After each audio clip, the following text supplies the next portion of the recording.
Ingala sa tanmaya ya.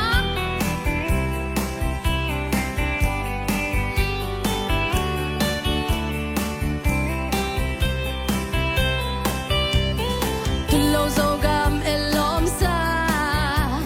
ling sing kung denim dim dia. Alaya hina Singapore hina sing kung na hina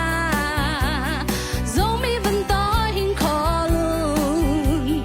tulo zogam elom mang zay su ta sa tanmaya zogam tu si adona hui ba in zo mang ba pa na na zai zomi bentoy na hile get in the game na pa ma healing na veng na pam te e wondam na to take long they going on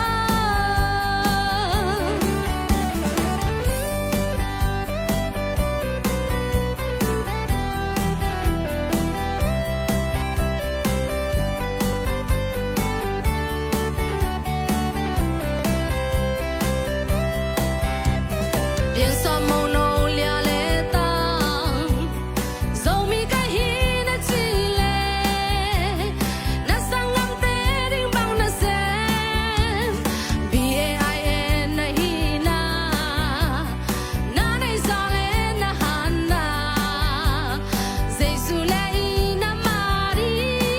上山呗哦。Zogam tu si adona hui va in zo mang ba pa na na zai zomi ban toy na hile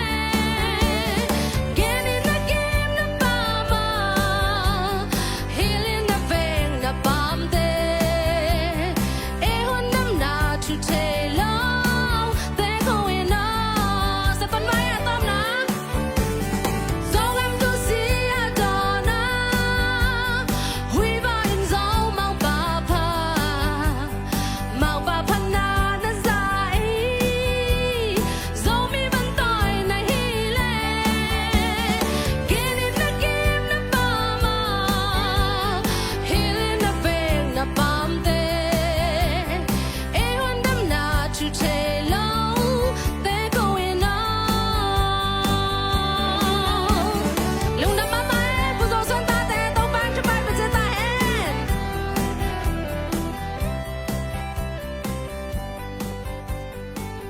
เมลห้อยนลายลายลาเสียมลาย